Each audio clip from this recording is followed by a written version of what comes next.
Welcome to my views on news. Two news stories for you. Firstly, Tigray's General Sadkan attended a virtual meeting hosted by a US based think tank, Heritage Foundation, which has influence on US policy making, US foreign policy.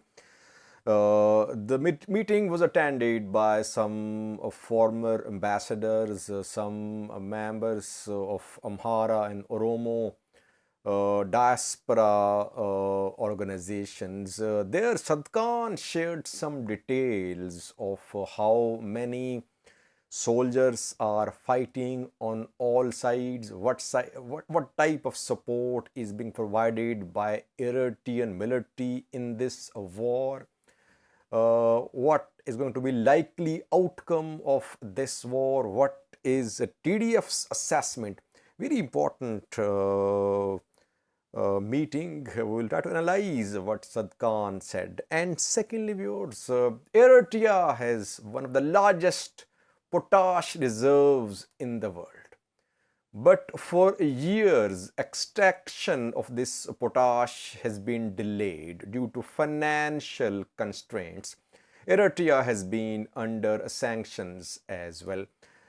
We know that an Australian company has been working for extraction of potash in Eritrea. Now, this company has sold 50% of its shares to a Chinese company. What does it indicate? Does it mean that Australian company was facing financial issues? That is why it was unable to continue its mining operations in Eritrea.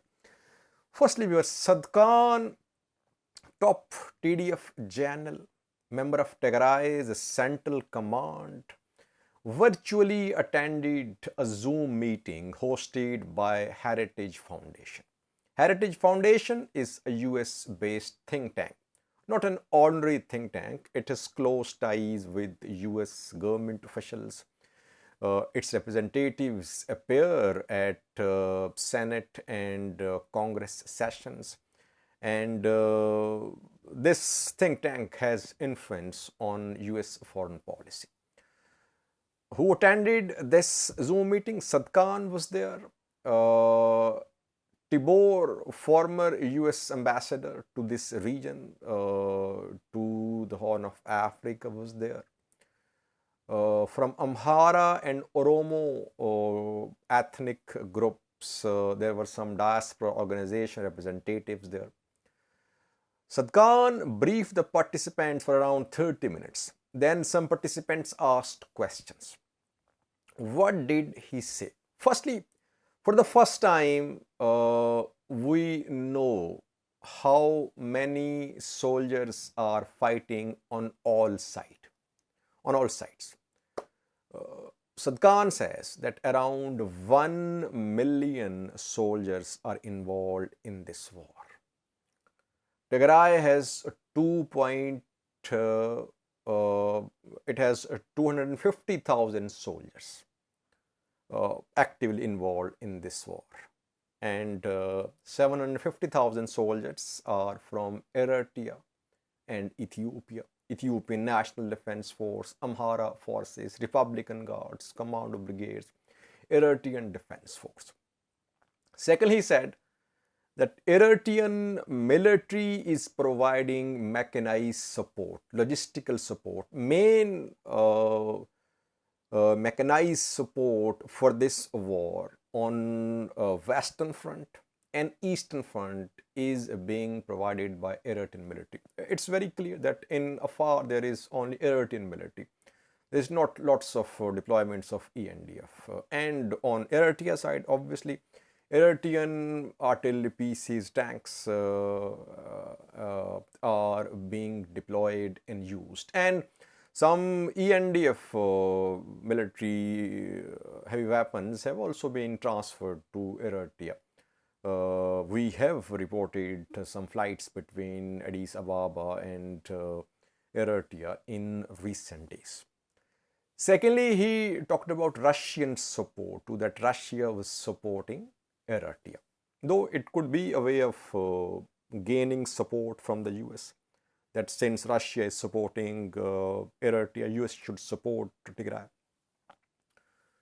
We obviously did not see any solid confirmation from the ground that Eritrean military was being supported by Russia in terms of financial support, in terms of new weapons, in terms of drones.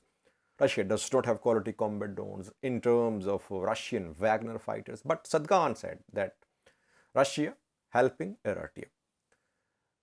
And he accused Eritrea. He said that Eritrea, Isaias Afwerki, is the architect of this war. He wants to be the sole power in the Horn of Africa, and after Tigray, Isaias will go after Sudan. Then he talked about the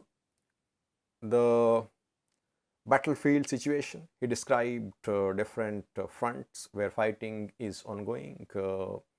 Adarke, Woldia, because this meeting was recorded before TDF's withdrawal from Woldia. Afar, Western Tigray, Idiabo.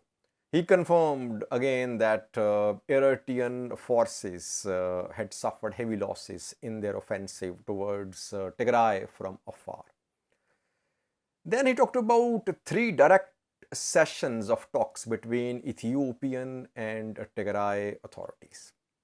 Talks held 2 before the start of this round of fighting, 3rd one after the start of this round of fighting, 2 in Djibouti, 1 in Seychelles. And interestingly, he said that in the 3 sessions of talks, the 2 parties reached some agreements, verbal agreements. But Ethiopian authorities left the meeting and then they changed their mind.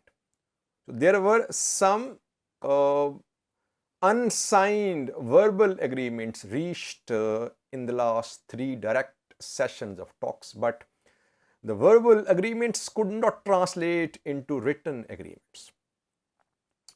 He talked about the Tigray's demand that there should be cessation of hostilities, resumption of basic services, negotiated ceasefire, and then other issues should be discussed. But he again demanded the restoration of Tigray's borders to pre-war position, that Volkait should be like it was before the start of the war, and then talks should be held about the future status of Tigray, about the future status of territories of Tigray.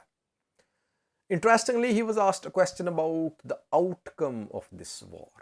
Tibor, US ambassador, said, former ambassador said that Tigray forces were under pressure. Ethiopian Eritrean militaries had an advantage. So what was going to be the outcome of this war, he said, Tibor. And Sadkan did not make a tall claim. His reply was very modest one. You remember last year when Tigray forces were in Afar, in control of 4 Afar Woredas, and they had entered North Shore zone of Amhara region.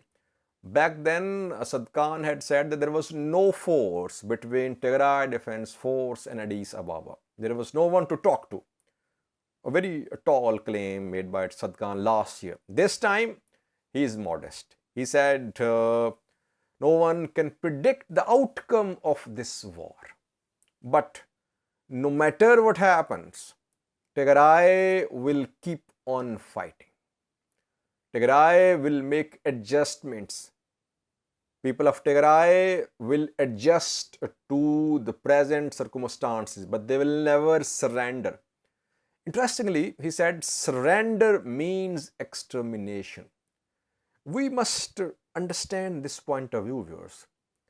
TPLF-led Tigray government, people of Tigray, they think if they surrender, they'll be exterminated, they'll be wiped out. That is why he said, either Tigray will support a credible Africa Union led but internationally monitored dialogue to resolve this crisis or fight. There is no third solution, third possibility, third option for Tigray.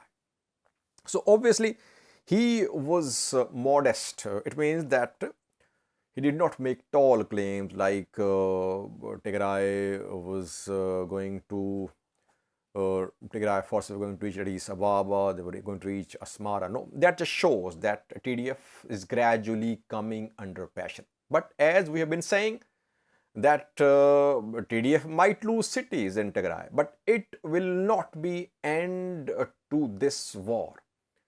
They will keep on fighting. Tigrayans will keep on fighting because they have this conviction. They are fighting for the survival. Surrender means extermination. If they surrender, they'll be wiped out. So other side should understand this point of view of Tigray. That is why the war cannot come to an end through military means.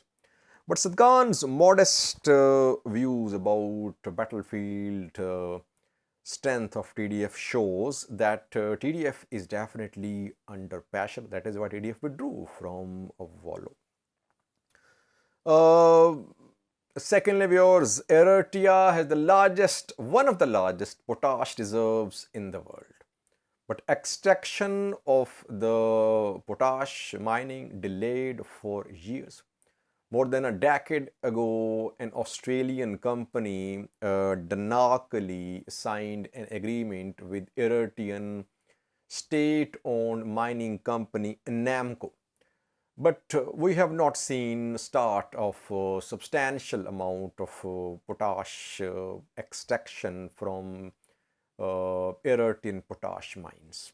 Why? Some financial constraints. Eritrea has been under UN sanctions as well. The company, Danakali, has also been facing financial issues. Now the company has sold 50% of its shares to a Chinese company. Sichuan Road and Bridge Group is a Chinese company, and Danakali has sold 50% of its shares in this Eritrean potash Colluli project to the Chinese company, and this deal will be finalized next year between March and May. It means that the company was facing financial issues. That is why extraction was being delayed. So China is now investing in Eritrea. Can this Chinese investment lead to prosperity in Eritrea under one-party rule for decades and almost close to outside world? Can Eritrea make use of the natural resources which it has? That remains to be seen. But can the benefits of this extraction reach the people of Eritrea, or will they be enjoyed by the ruling elite? And can this Chinese mining company succeed in increasing potash extraction from Colluli project in coming months? That remains to be seen. Next year, things will be clear about the future of this Colluli potash project, which has around more than 1 billion tons of potash has this project, and its value is also around $1 billion reportedly. So Eritrea is in possession of natural resources, but it cannot make use of its own natural resources. It is imposing taxes on Eritreans living abroad, but what it has inside Eritrea, it cannot use it. Thank you for watching.